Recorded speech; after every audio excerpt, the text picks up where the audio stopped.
सांख्यिकी statics of the science of counting. सांख्यिकी गणना का विज्ञान है जिसे सांख्यिकी कहा जाता है। ठीक है।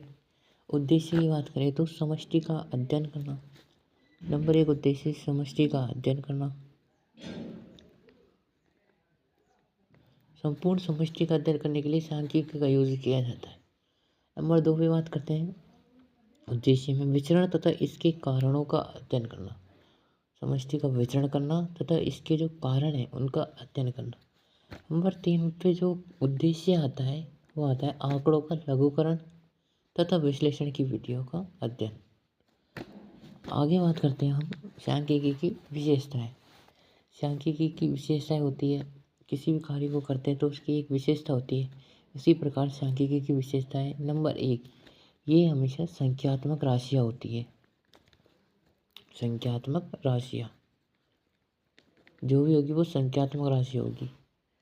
नंबर 2 पे जो विशेषता आती है वो आती है सांख्यिकी सदा समूह में होती है।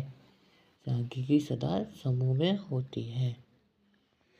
अब नंबर 3 पे जो इसकी विशेषता होती है ये आपस में तुलना योग्य होते हैं।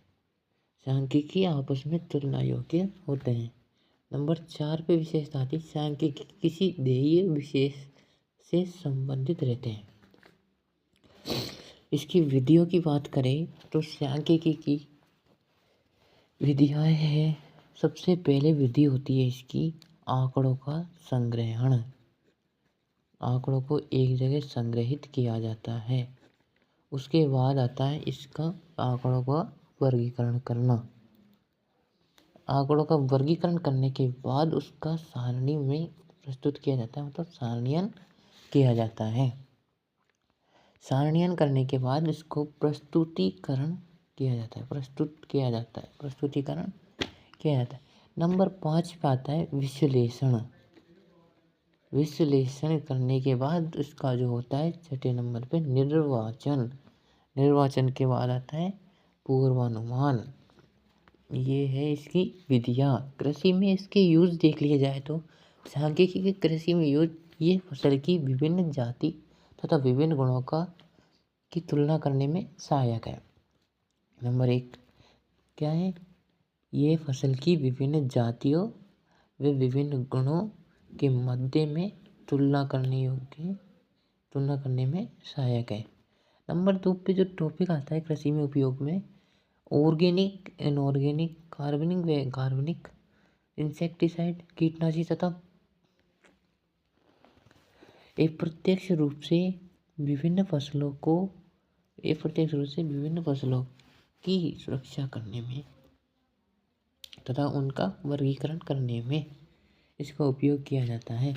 अब पहला पॉइंट होता है हमारे क्या सांख्यिकी। दूसरा पॉइंट आता है वर्गीकरण। वर्गीकरण एक विधि है, किसको कुछ भी मान सकते हो।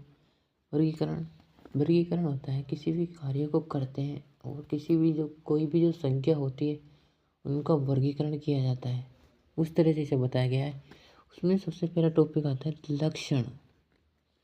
लक्षण की बात करें तो वर्गीकरण वास्तविक या काल्पनिक हो सकता है।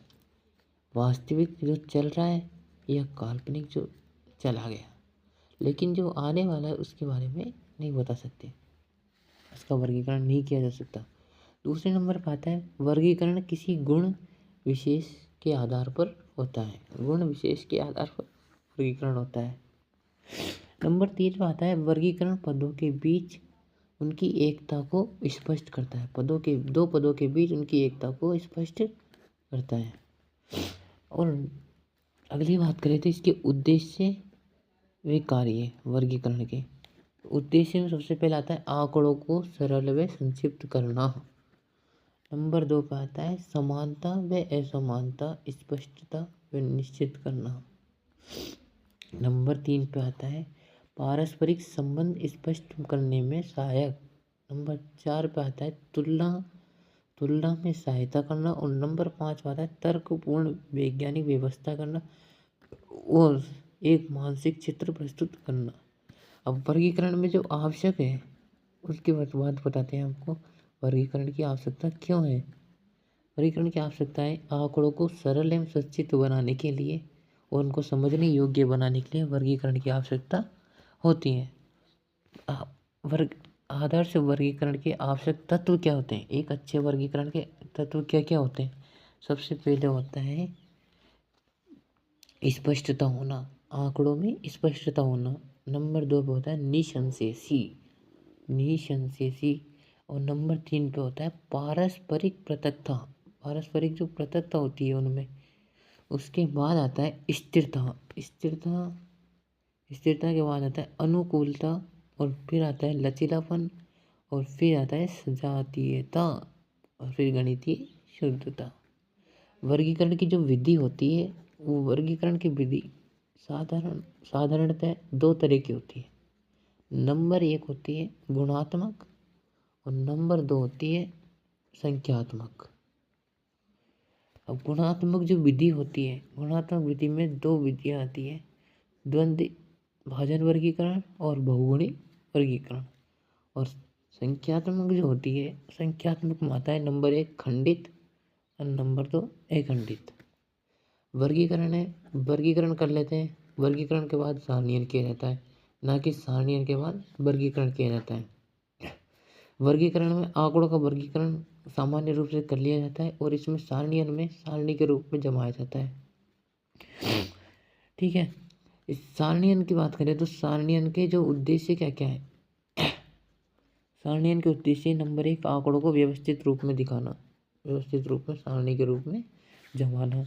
उसके बाद आता है आंकड़ों को संक्षिप्त ढंग से प्रस्तुत करना। संक्षिप्त ढंग से प्रस्तुत करना, वही बात है, समस्या को अधिक सरल व स्पष्ट बनाना।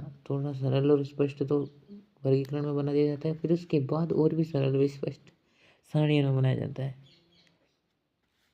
इसके जो प्रकार नंबर 1 है साधारण, और नंबर 2 है द्विगुण, और नंबर 3 है त्रिगुण।